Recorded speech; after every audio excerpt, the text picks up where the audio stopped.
from all of them because we've never done so in my school, and that's been a big part of my motivation for taking part in our presentation.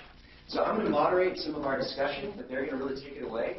I guess I'll start by giving you an idea of what we're going to discuss. We're going to introduce ourselves, like I mentioned.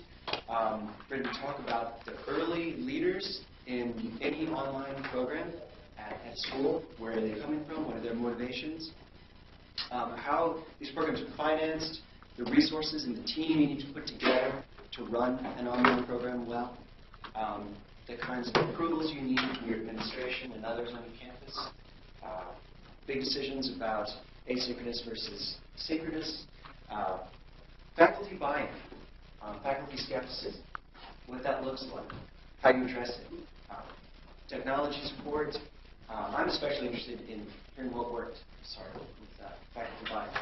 Technology support, whether you use an LMS or not, and whether you get support from your main campus. And we'll leave room for lots of anecdotes about mistakes that we've made and things we'd like to do differently, and open up questions after that.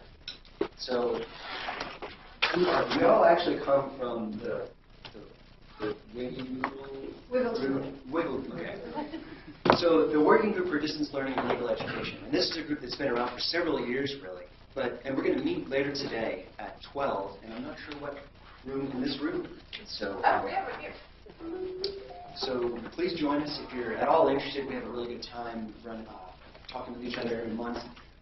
Ginger is the facilitator for the meetings typically. I try.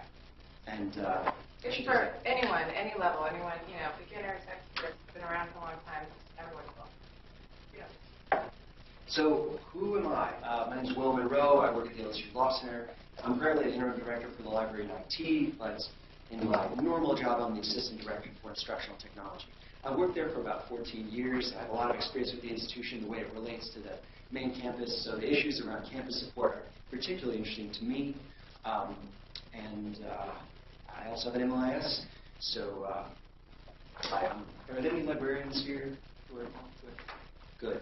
I also have a PhD in instructional technology too, so that gives me 2 hats in the institution. But I'm at UNH Law. I've been on the faculty for 23 years now. I'm trying to remember who I am. I'm the director of our online initiatives. About 3.5 years ago, we started 2 online programs that delivered graduate degrees, masters in LLMs. One of them is intellectual property. We've had a robust intellectual property program at the law school delivering residential masters in residential LLMs for 25 years, and so we decided to go online with that group. And we've also created a new program in international criminal law and justice, which is only online. It focuses on transnational law. We're completely asynchronous because we have international students, particularly in the IT space. So we made the asynchronous decision that way. One last thing, my dean forbid me when I started walking with a cane from meeting students with a cane. So I checked with the dean when I came here, and I'm not going to be any good with a cane.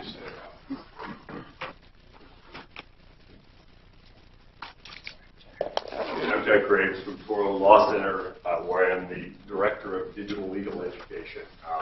That term, as I use it, includes both digital delivery of law school content as well as digital law units. We've got an increasing range of courses in teaching law students, prospective lawyers, to deliver digital legal services, much in the same way we're approaching education. I actually got into this about 5 years ago, based on my interest in international commercial law and arbitration. And it's obviously much easier to teach comparative international commercial law with people who are experts, and those experts aren't always in the United States. So I started teaching collaboratively on first Cisco WebEx. In fact, I actually did it through a program at Pace Law School. About 3 years ago, my then dean, Patty Salkin, agreed to let us start exploring the idea of delivering JD courses online. We started out synchronously. We're kind of an anomaly because almost everybody who gets into this gets into it through an LLM program. We didn't. We actually started with digital delivery through our JD program. We started synchronously because that's the easiest. It's a simple transition. We've used everything from Cisco WebEx to Adobe Connect to Blackboard Collaborate. Now do most of it on Zoom. Best bang for the buck, does a great job, very dependable. And then most recently, in collaboration with Aspen iLaw, I built my first asynchronous course offered for JD credit, and in fact, we're starting, and I'm teaching my second different asynchronous course for JD credit this summer. So we started with synchronous because it's the most similar to the traditional classroom. It was the easiest to get faculty buy-in because it looks and feels like the traditional classroom, and having started down that path, we're now moving into asynchronous, and that's the short version. Okay. I'm Ann Nowak. I also work at Toro Law Center. My primary job there is as the director of the Writing Center, but I also teach law practice management online, how to open your small or solo law practice. And I teach it synchronously. It's a flipped class. I've been doing it, I guess, about 3 years. And I've totally flipped the class now as of this summer. I have an asynchronous component that I've just added. And I taught asynchronously at University of Phoenix about 10 or 12 years ago. And I went through a 6-week training there, rigorous training on how to teach asynchronously. And then I couldn't, in New York, lawyers weren't allowed to teach asynchronously till recently. But knowing asynchronous, knowing how to create an asynchronous class and run it was helpful in teaching the synchronous class. All right. Ginger. And I'm Ginger Hunt. I'm from the University of Arizona, James E. Rogers College of Law. I'm the director of online learning and instructional design there. Can everyone hear me in the back? Okay. No. So we have fully online programs. Our BA in law, our MLS with 7 different concentrations, our LLM is coming on, and then we offer online courses for JD students as well. And it kind of started small, and it's been growing. So I've been at the law school for the last 1.5 years. Before that, I was with the University of Arizona. We have a UA online campus now that we started 2 years ago, and it's grown to over 70 programs. And then before that, you can see that I actually am the odd one out here. I don't have a legal background, but I was a K-12 Spanish teacher 20 years ago. And then I moved into doing technology, supporting teachers in the classroom with technology integration. And then I did my master's degree from Boise State in educational technology, fully online, and that's kind of how I made the jump into online education. Okay. Thank you. Well, where to begin? What was needed?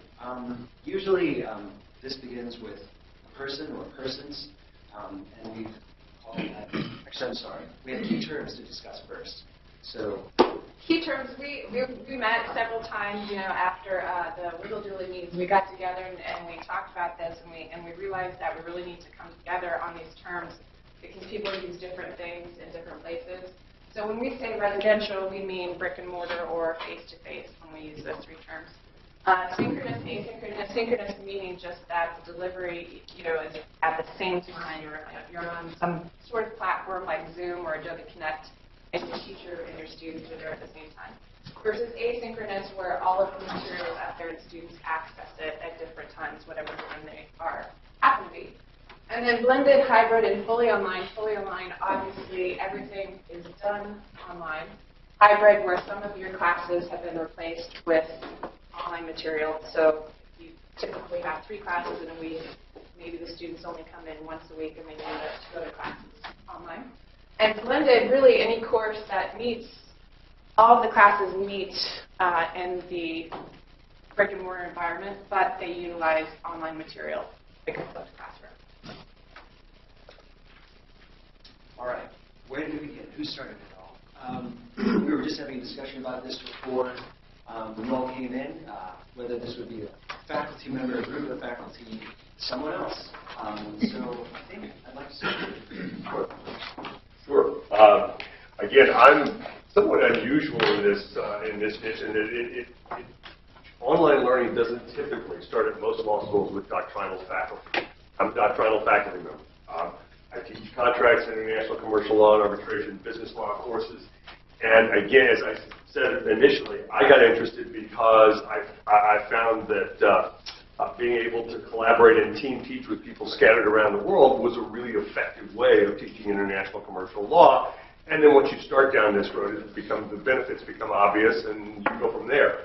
I was also uniquely interested because for some personal reasons, I had young kids and didn't want to live near my law school. So by starting this program, I had the ability to telecommute 50%. So our motivations are different. But I also thought that this is really where legal education is going. We didn't have an LLM program. We have one, but it's really truly a residential program. So we didn't have an LLM program to start with to try this out without the ABA regs. So we said, we worked with the regs, and we can do this. We sold the faculty on the basic concept of synchronous delivery. During that same process, my dean, Patty Salkin, and I went to the New York Court of Appeals and convinced them that New York rules on limiting online or distance learning to synchronous classes were stupid. They eventually changed the rules so that now in New York, the New York Court of Appeals follows the same rules as the ABA standards. So you can deliver online content in New York synchronously or asynchronously, and that led us up to this point. But it started, I think, with me, and then I found a couple of colleagues who were game, and another colleague, it was really a small handful of us who were, and again, mostly non-doctrinal, who were behind this, and we had a supportive dean. My former dean and my current dean have each been 100% supportive of doing this, and there's no way you'd be able to do this within the JD program without a supportive dean.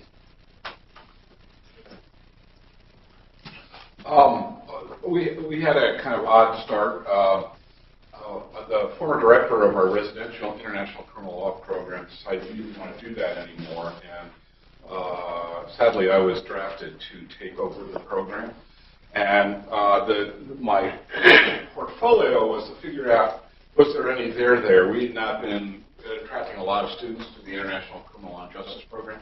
It's basically a transnational crime program. And so the dean said, do we want to fold our tent on this, or is there things we can do? And after talking to people for a year or so, it was pretty obvious that the market for the acronym is ICLJ, unfortunately, but it is what it is. We call our master's students ICLJs. So there's a whole sequence of jokes that I could go through. So I spent a year looking at it, and it's obvious for us that market was a mid-career professional market. It wasn't a right out of law school market. It wasn't necessarily just a domestic market. It was law enforcement, legal professionals in the criminal justice system domestically and internationally. And as awesome as Concord, New Hampshire is, I think Jack will back me up on that, it's not the center of the universe. That was a shock to some of you. So I went to our then associate dean and said, we either do this online or we don't do it. We fold our tent. So we decided to, once we decided to hold the online switch, we decided to run our intellectual property program, which, as I said before, had it was a very, very robust residential program for 25 years before we made this decision. So we decided to transition those two transition the ICLJ to only online and have a online IP program in addition to residential. Same as Jack. I had very good support. We were from both our associate dean and our dean. We were at the time we made this decision, we were a private independent law school. So we contracted with a branch of the University of New Hampshire, which provided adult education and had been doing online learning for 15 years at the graduate and bachelor's level. And they provided all our marketing, all our training for faculty, and to the extent students needed training for students, and worked very closely on enrollment. So that contract lasted 3 years. and then we transitioned to the main university. We'll get back to that later. Right. But it was a very personal, I just came up with this idea because I had to do something, and it mattered because there was one person, as we'll talk about before. To start a successful online program or set of courses, you need somebody who wakes up every day thinking about online courses. Ginger, how about you, Bay? That's where I came in, right? So at the law school, one of our professors, John Lacey, who's also the director of the Global Mining Law Center at the university, his goal was to be able to offer a Master of Legal Studies to mining professionals around the world. They're in different countries, they're in different locations, they're in different time zones. How do you do that? You offer a program online. Okay, great. What are we going to do? Well, the first thing to do is gather these experts from around the world that mining professionals have this, and I can say this live online if John's watching. They have this incredible network. And so his goal was, let's bring on all these subject matter experts, let's create these classes. And so they started filming them. And they got most everyone filmed, and they had this film, and they went, what do we do? And so a year and a half ago, they created my position to come on and take that video and go from there to we're delivering the courses. And so I am that person that wakes up in the morning thinking about it, or all 24 hours a day, thinking about our online programs. And so I think it's really important that whether it's faculty or it's assistant dean or it's a director, you have that point person who is saying, this is my role, what's going on in the online world today. All right. Money. Where does it come from? How can we get it? I think, Ginger, yes, thank you. Sure.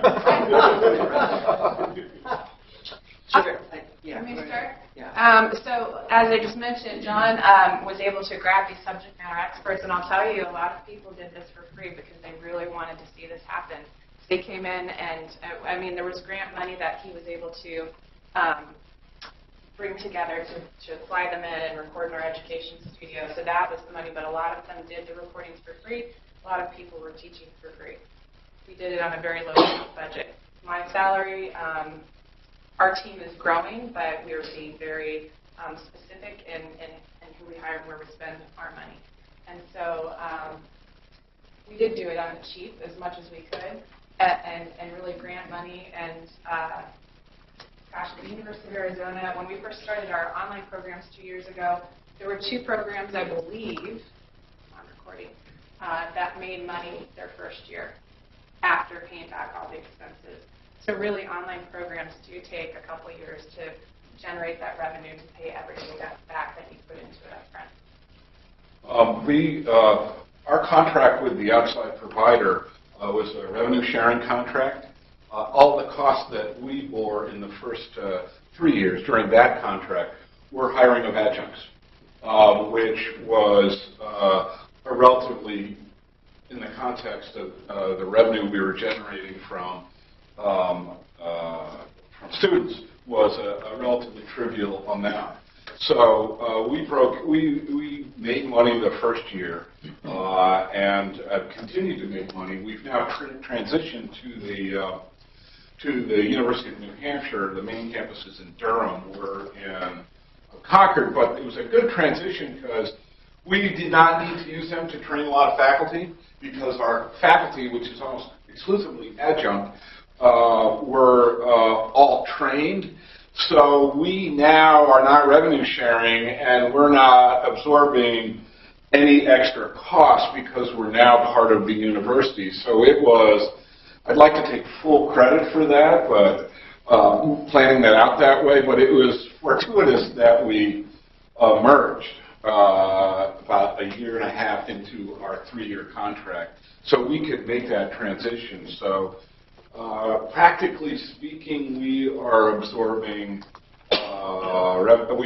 adjunct costs and little else still. So it's been a very positive revenue generation. I should say we use a lot of main campus resources too, and so that really helps keep up. How about it, Toro? I think we took the four-boy approach. My game was absolutely behind this. I said there's no money for it. So in 3 years, I was just trying to run the numbers in my head. If I count grants and everything else, I don't think Toro has spent more than $25,000 in 3 years with this program to go. And the majority of that went to faculty members as stipends to develop new courses. So basically, our investment was faculty sweat equity and myself. Yeah, absolutely. I mean, I remember actually having you two, we were doing Adobe Connect, Right. and I actually had to argue for why I should have my own license as opposed to sharing one with a library. That's how little money there was. So we got licenses for Adobe Connect. Zoom licenses, $50 a year for a pro license. Those of us who were doing it spent a few bucks on lighting and webcams at home. I've got a nice computer anyway at home, so I added a few bells and whistles to make this work. And again, I think We managed to get some of us a second monitor at work from IT. They gave us old monitors so we could work a little better on Adobe Connect or Zoom. Notice that there's a difference you need to think ahead of time about the difference in cost between asynchronous and synchronous. absolutely. That's right. We're doing There are synchronous. advantages to both and disadvantages to both. In fact, which leads me to when we started talking about asynchronous, suddenly the administration said, "Whoa, now we're talking about some money." We found a way to do that. A lot of people use outside providers. So I went to Aspen iLaw, with whom I'd already had a pretty good relationship with Ken Randall. We'd already been talking about this. In fact, we've done a collaborative endeavor on one of my courses online with Aspen iLaw. They did the marketing, brought in students from other schools. And so Aspen iLaw may be of course, owns the IP rights in my course, which is fine. It's much like publishing a book.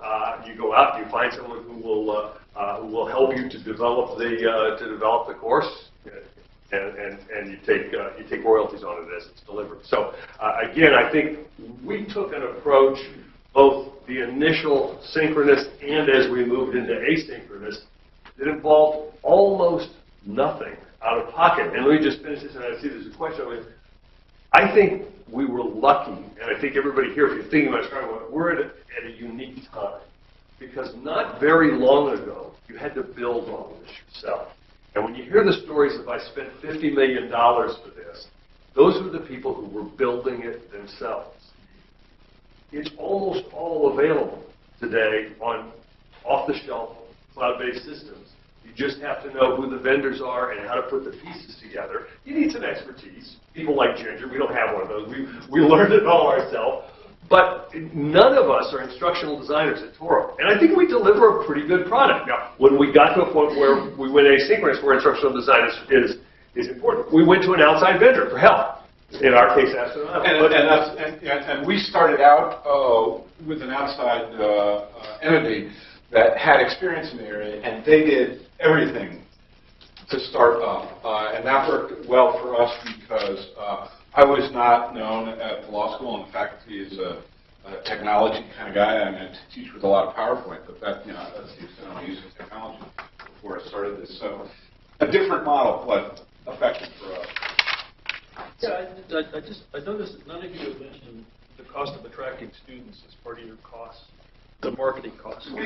How do you attract students?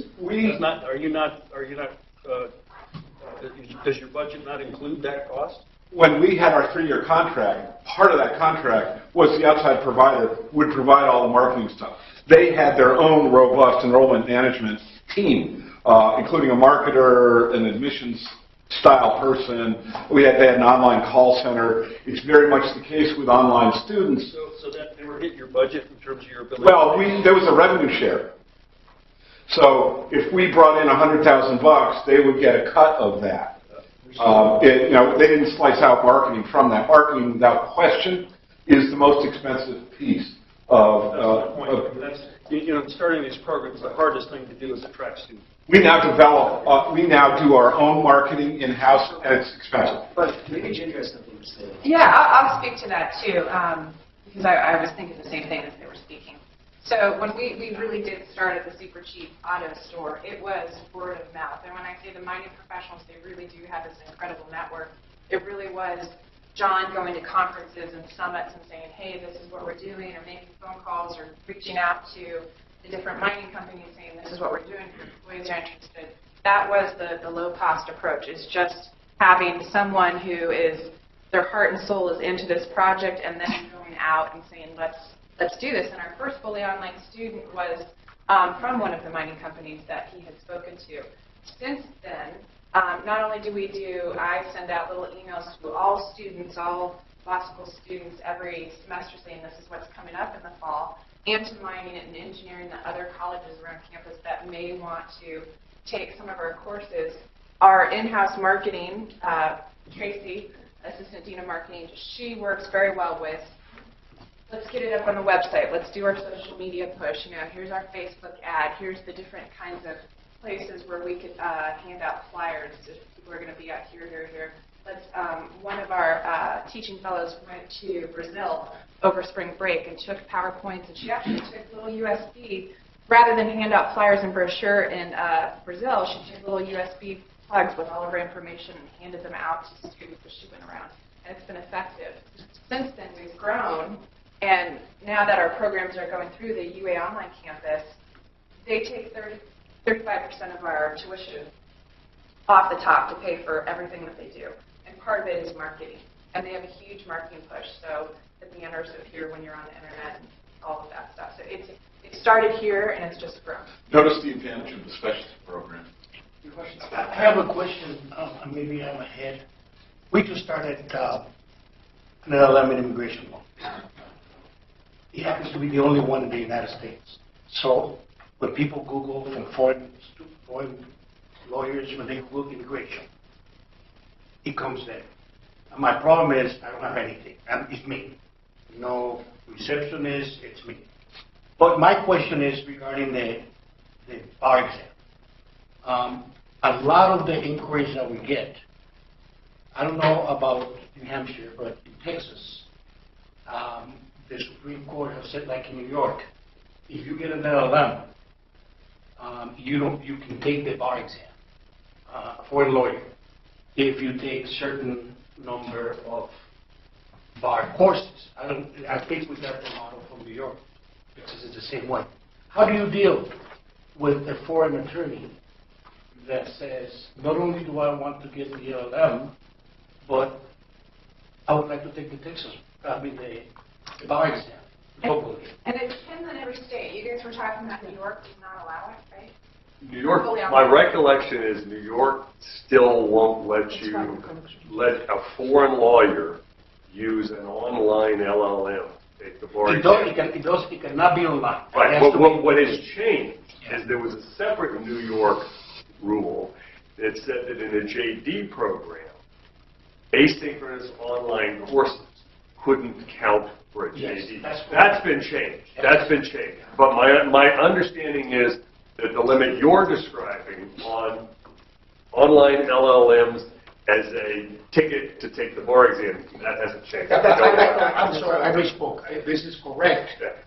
We have to tell the foreign lawyer, you would have to come to Texas. You would have to take X number of credits, but you're correct. But how do you deal with that in terms of, or you're only talking about online? Well, for our purposes, if they are looking for an IP LLM, an intellectual property LLM, we have both a residential and online program. So our marketing pitch in that context is we have a number of options for you. We have a fully online IP degree, we have a fully residential, and we have a limited residency one where you do one semester in residence and then fill out the remaining with online. So, but, I mentioned earlier, we got into this in an unusual way. We started with JD courses, which is why we didn't need a separate marketing budget. We're just telling our students, if you commute from New Jersey, boy, we got a deal for you because you want to commute for all of your courses. But we also have an LLM program for foreign lawyers. It's strictly residential. We haven't considered going on, because that was our only LLM program. We knew we couldn't go online with it, and that's why we went with JD instead. But what you might think about, depending on how Texas defines distance learning, for that purpose. If they adopt the ABA rule, you might think about the executive model where you bring people in 5 or 6 times a year for a concentrated period, and you deliver the rest of it online. And it's not a distance learning program under the ABA definition. What I don't know is whether Texas uses that same thing, but I might look at that if I were. I will speak to you. No, let's chat. Let's chat. You said that New York amended the rules, and I Part want of to know how we can go. How can we go do the same thing? Let's talk. I'd love to. Yes. I just wanted to add one thing. The reason we aren't worrying about marketing right now is that our degree is not fully online, so we're not reaching out to a cohort of students saying, come to our school and take the fully online degree. We're just reaching out to our own students to say we have some online classes. And that's the difference, why we don't need the marketing budget yet. Okay. We've already begun to sort of segue into this, but in-house versus outsourcing for support for design, development, and delivery. We've said a bit already. Is there anyone who has anything else to add to this? We have different models standing up here, so. I think we do. I really try and utilize everything that we have. Right now, I'm talking with an outside instructional designer to hire her as a contractor. She lives in North Carolina for one of our courses. I design things in-house, and then we also have UA Online Campus, which part of their 35% is providing instructional design. So I'm shifting courses as we go to fit the instructor and to fit the timeline. So for me, I utilize both in-house and contractors. For us, I think I've already described, we did an outside entity to start off, which was awesome for us.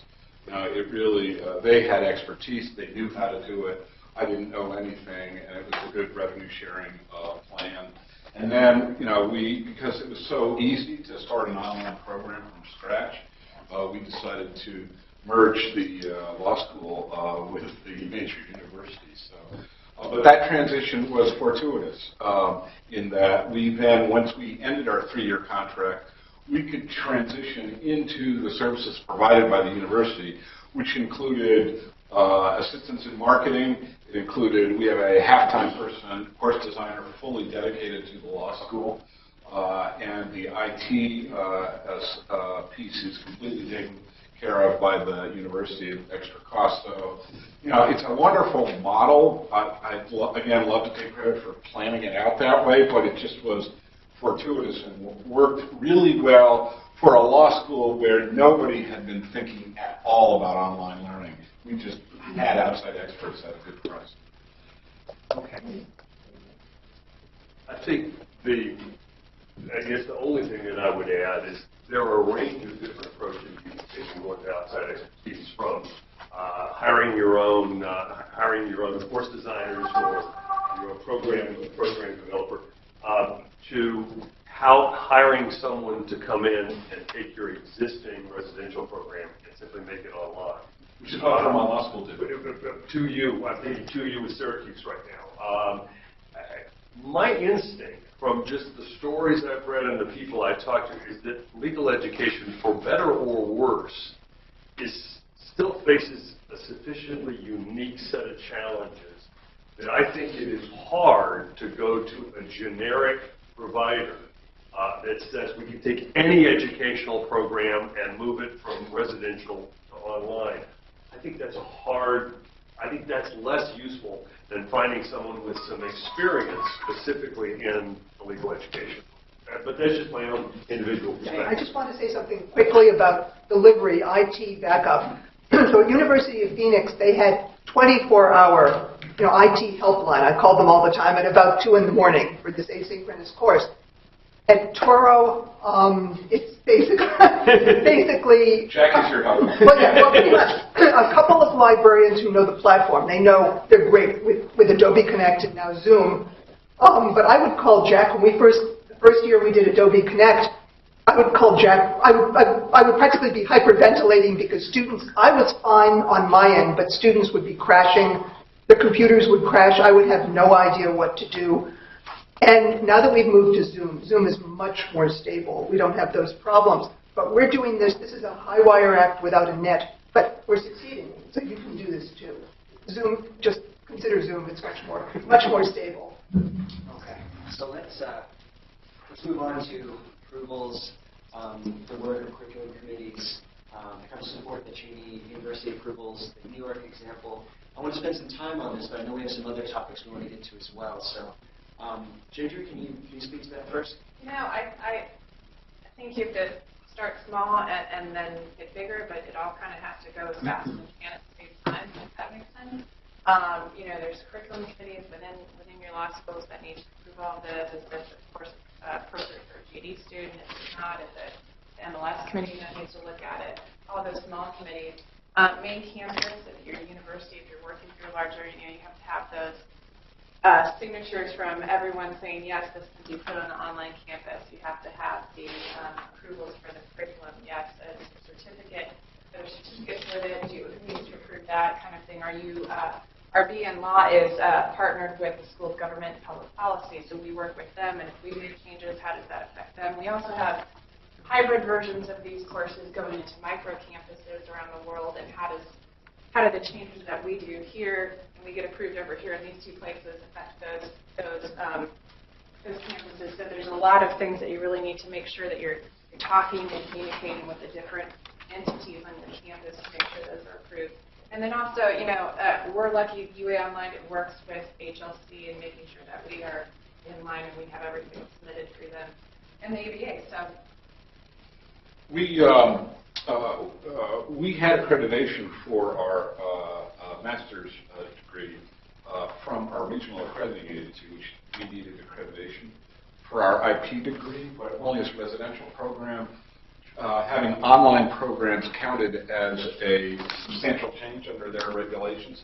So we needed to go to our regional accrediting agency called NEAS, the New England Association of Schools and Colleges, to get accreditation for our online masters in ICLJ and in IP, even though we already had accreditation for the residential program. And it's those of you who've done accreditation before, it just is what it is. You've got to fill it out the right way. And now it's not, every school's got it differently in terms of, do you need, if you have an online version of a residential course, do you need to go back to the curriculum committee and get new approval for the online course?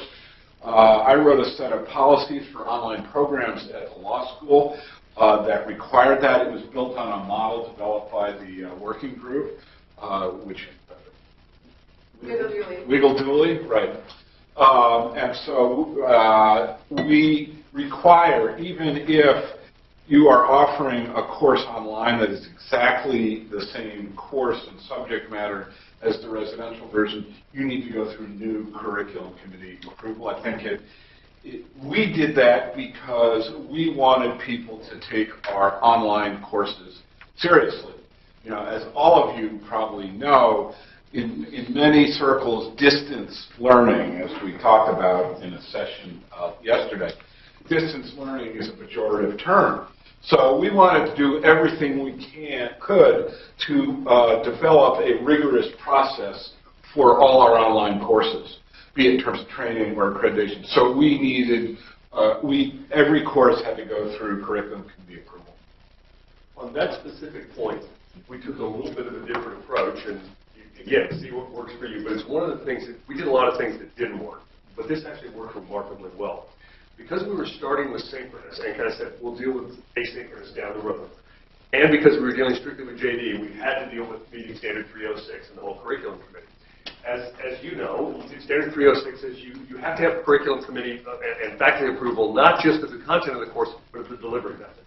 We thought, we've now done 20, 25 courses in our JD program online. We thought, if we've got to go back to the faculty every time, this is going to be a nightmare. Because as you know, if you're in a law faculty, depending on who shows up for a faculty meeting, things may go better or may go worse. So we didn't want to have to go back every time. So we created a set of standards. And essentially, our approach was, and very rigorous standards, but our approach was that if you incorporate these standards into your online course, even if it's previously a residential course, then you have faculty approval. The faculty approved the standards, and as long as you met all of the standards, you didn't have to go back course by course. We then did the same thing when we moved to asynchronous. We set up an asynchronous set of standards for an asynchronous course. And so that's two approval processes. Now, if someone says, I want to do an online course and I want to do it differently, they could do that, but then they've got to go to the faculty for a one-off approval. So I think that's fully consistent with the requirements of Standard 306. And it involves less times if you have a lot of JV courses you're offering online. It involves less iterations going through the faculty. And I thought that worked well. I'll just add one piece. We had standards in our policy for online courses, but we had to understate it, a significant back and forth, I think that's a charitable way to put it, a significant back and forth with the chair of our curriculum committee, who wanted, unlike with residential programs where the curriculum committee stays out of how you teach the course, the curriculum committee chair wanted the curriculum committee to review at the end of the semester every online course to see that it was taught the right way. We won that battle. I'll just leave it at that. But that's the key. I was the co-chair of the curriculum committee when we got the first standards. See, that's just... That's it. I'm glad you revealed that. I would just add to it that we had some courses that were already in our course catalog, existing courses. We just added an online section to them. We also had courses that were totally brand new that we had just made up. It's a 6 to 9 month process at the university to get those approved. And so if you're looking to put brand new courses, right, if they don't exist, check that timeline because that could be something that will hold up your program. Okay. Can I make one comment about approvals? If you're recruiting students to an online program from out of state, there's another thing you need to worry about, which is state authorization. Yes. Yeah. And there's already Sarah that you need to be aware of. It's a big deal. And that's one that you need to be in compliance with. And for us, our UA Online Campus, those folks put the list together and submit for everything, make it work. For those of you who are dealing with Sarah, there's somebody here from Neurologic, so I'll make a shameless plug for a vendor. I have no stake in this, but my understanding is Neurologic is pretty close to completing an expert system in collaboration with New York University that will give you the kind of online expert and automated advice on whether or not on what you need to do to comply with Sarah. I think they're close to incorporating all the state regs. So I think there is progress in simplifying. Now, you've still got to go through it, but I think there's some progress in terms of making compliance a little easier in providing a resource. Yeah, there are a handful of states that are part of or that are fairly active, you know. And you've obviously got to weave those in. And one of the advantages, the application for an expert system. One of the advantages for us transitioning to the university system is they took care of all of that in both Sarah states and the application and other states outside of Sarah. The other piece that we have talked about, if you're enrolling international students, there are some countries, for example, Oman, you have to go through a process to get approval to offer online courses to Omani students. And I'll just say in the Wiggle Doodle book, there's a free book. You can get a PDF of it at the Wiggle Doodle website, which will be at the end of the slide. It has a whole checklist for approvals and everything. I also saw there were some physical paper copies of that where the vendors are. Oh, There's a yes. table, I saw that yesterday. Ben Last year Mary, you I'm still snapped here it. today. Yeah, maybe just to mention that checklist. It's the one I'm thinking of. It's sort of the thing called the four-person's guide to getting this started on your own. It's really an exhaustive set of questions. I was thinking about it. Some of the earlier questions came up. So let's move on to synchronous versus asynchronous. What does that mean? What engages students? Let's talk about this. Let's say, Buzz, would you begin? Yeah, well, we made the decision to do asynchronous for practical reasons. We anticipated, particularly in the IP space, enrolling a lot of international students, so there were not insignificant time zone issues. Oddly enough, our first student who would have had time zone issues was an Ickel-based student who was in California. So it made sense for us in that way. Asynchronous, the challenge of all distance learning, for that matter, residential learning, is engaging students. It's a different kind of demand when you're teaching asynchronously, when you're not online at the same time as the students. So you really need to focus very hard before the semester starts on course design and having things like discussion boards, assignments, group events that get students engaging with each other and engaging with you. There's always a tension when you're managing a discussion, moderating a discussion board, how much you interject yourself as a faculty because you have a shutdown effect. Particularly, if you do anything close to giving the answer in a discussion board, everybody stops talking. So, that's a skill that you develop, but engagement is a particular challenge with asynchronous, particular explicit upfront challenge with asynchronous learning. I think it's a challenge with any kind of learning. It's just more obvious and in your face with asynchronous learning. How about that? Do we need to keep going? Sure. No, I agree with that. That's why we started with synchronous. We took the baby step first because we were just delivering this to our existing JD students. So we didn't have the same issue of and I knew it would be easier to sell my faculty on synchronous as real learning as opposed to asynchronous. So we took the baby step first before we did the big one. One more warning. If you're running an asynchronous program, beware of the lecture capture approach to asynchronous learning. That's not really just recording a video and then putting it up there and having students watch it and email you with questions. That's not class. Yeah. That is all the research says. After like 15 minutes, students check out if it's lecture capture. So that's the key with asynchronous. Is you really have to learn what good asynchronous delivery looks like, because it doesn't work otherwise. It works brilliantly if you do it right, but if you don't do it right, you end up the subject of one of these studies that says it doesn't work. So Jack, your earlier comment is a perfect segue into faculty buy-in. How do you create this better cultural blend and overcome skepticism? So, Jim? I don't know. I don't know that I would say skepticism, although it is. A couple key things for us is that we, in a lot of our classes, were able to utilize experts from around the world. Mining lends itself to that. So one of our courses had 14 different lecturers from around the world. We either flew them in, or our educational studio was able to have someone in studio and then have 2 or 3 people up on Zoom, and they were able to use a couple different cameras to film them that way. And it looked like they were doing a real in-studio conversation between the people who were talking, and that was a nice way to do it. So we've had people, and it's a crazy coordination game trying to get that many people and get their PowerPoints and get their readings and get learning objectives from them, and then find the video and bring it in and edit it so it looks nice.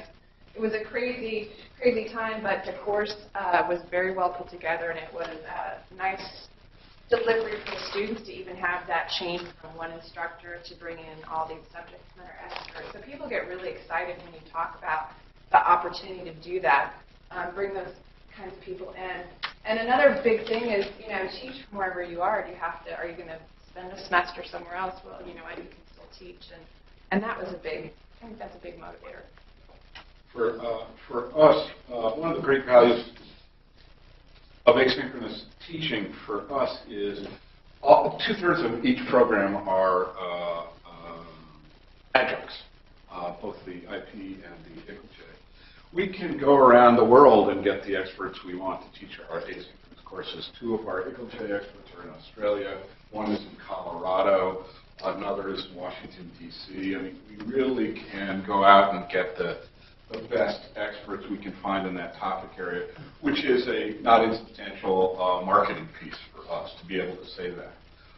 Faculty buy-in in terms of the law school, other than there's very few teaching online, and it's still a work in progress with our faculty. There is the majority of the faculty is skeptical of online learning. It's different, and they think it's cheap. So it's it's an ongoing educational process for them. What we've started to do, which has been successful, is have them sit in on our asynchronous courses and watch it. and then talk to some students who've taken it, who will always say to them, given the way we are course designers and we have structured our courses, the online asynchronous course is more work and harder than the residential course. The great beauty of, for us, asynchronous, I don't have experience with synchronous, the great beauty of asynchronous learning is, as a student, there's no way you can hide. If you're not participating, you're going to be kicked out of the course pretty quickly. Once faculty begin to appreciate the rigor is one of the issues that bothers faculty the most, and it's the pejorative history of distance learning.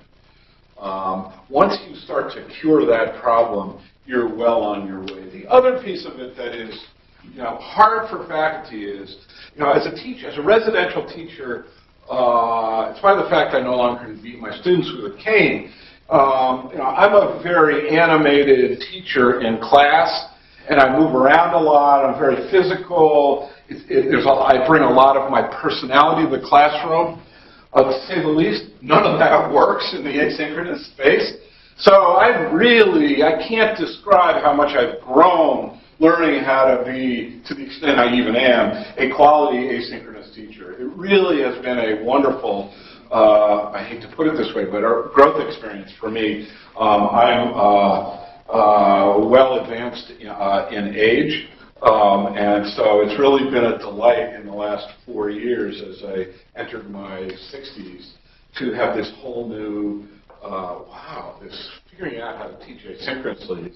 Boy, what a challenge. It's really great. Yeah, yes, Nora, I have a question. I adopt everything that Buzz just said, but I want to summarize it. One word. How do you sell it to faculty? Students.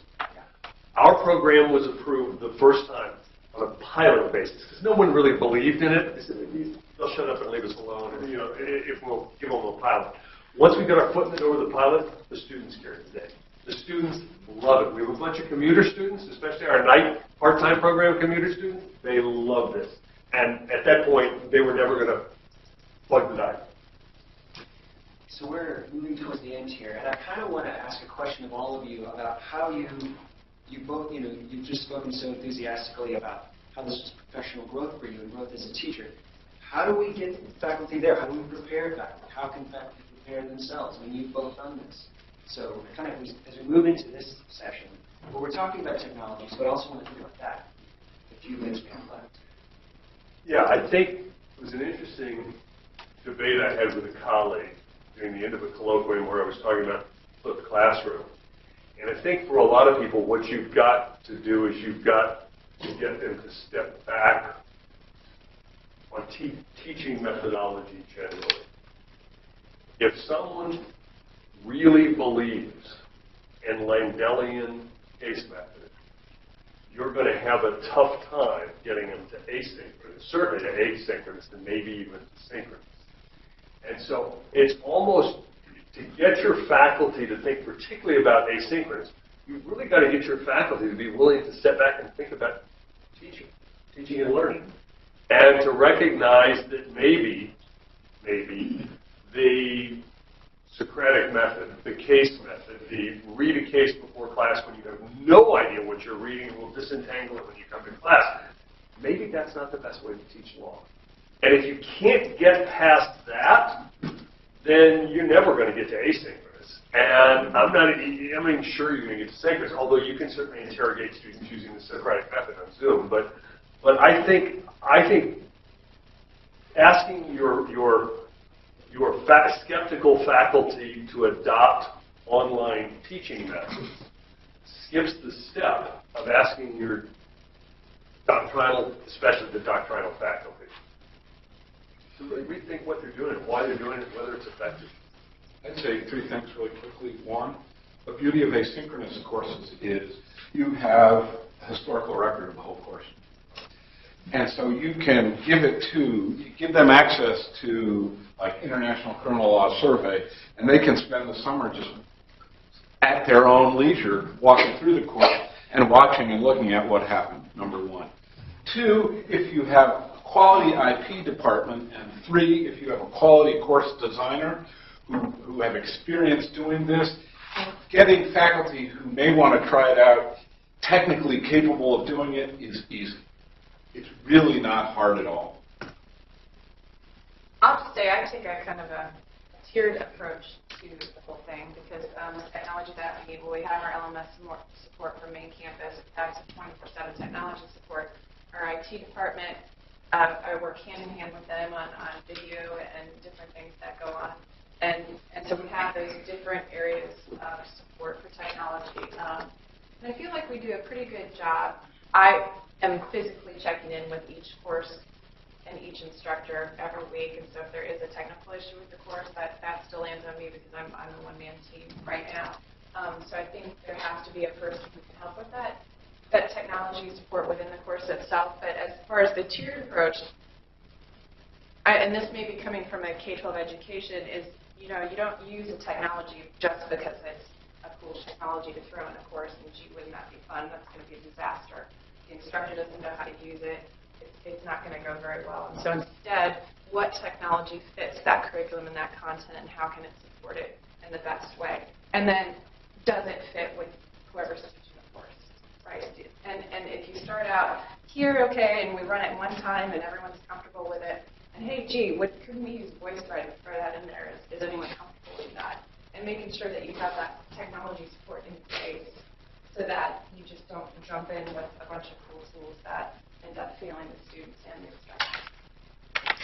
I think we're reaching the end of our presentation. We're going to talk about stumbles, but that might also be a good time to open it up to your questions, if you have them, for us.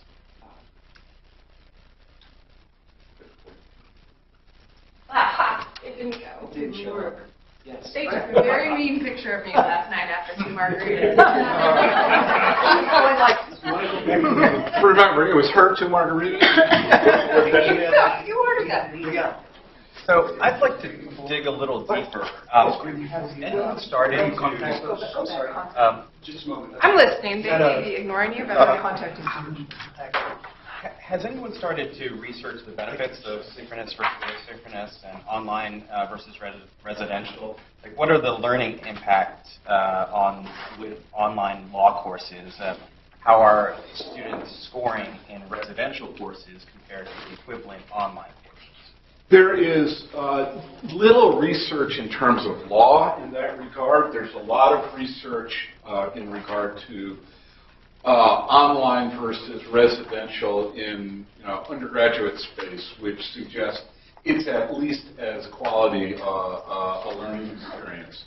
I mean, Go ahead. yeah, just to build on, I was reading on the way over here.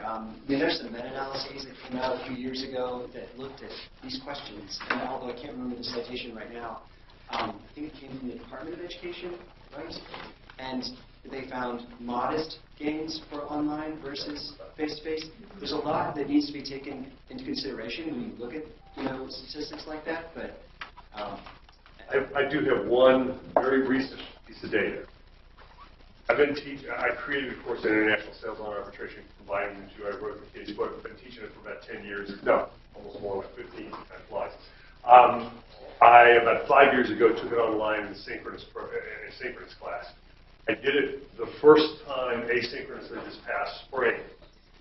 I used an old, unreleased 90-minute essay that I'd used before in a traditional setting. I used exactly the same scoring rubric. I still teach the same course. It's still my book. It's as close as I can get to same content, but taught very differently asynchronously. I only had 26 and 27 students, respectively, in the two courses, so I didn't get the magic 30 you'd like to have for decent stats. But it's not bad numbers. Top end, in my asynchronous course, top end was up 7%. Bottom end was up 125%.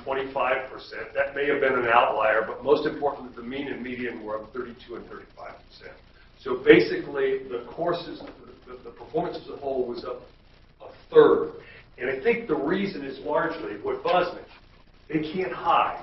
They all say it's more work, but it's not that it's more work than they're supposed to do under Standard 311. They actually do it. They actually do it. We all know, if you're a faculty member, you all know there are students who showed up because you enforce an 80% rule or some variation thereon, and did nothing to prepare for class. They're not doing the 2 hours outside. because they're hoping they can show up and won't get called on. Everybody has to participate in the bulletin boards. Everybody has to do the assignments. They can't hide.